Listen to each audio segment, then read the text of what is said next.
जब आप cosmic energy से जुड़ते हैं तो रास्ते अपने आप बनने लगते हैं।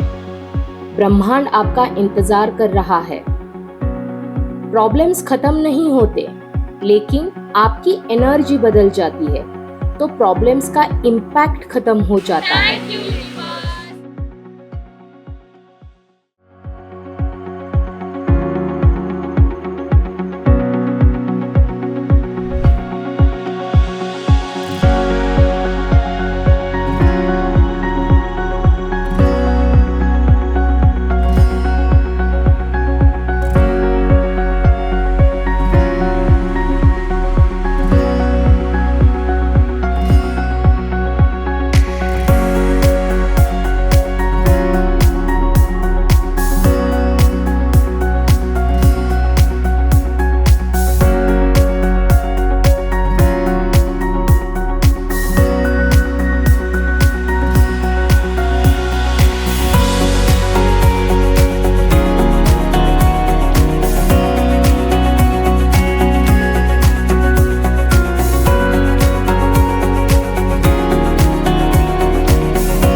आप कमजोर नहीं हैं, आप डिसकनेक्टेड हैं।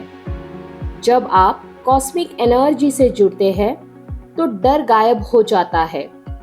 यह कोई मैजिक नहीं, यह अपनी शक्ति है जो हमारे अंदर ही छुपी हुई है।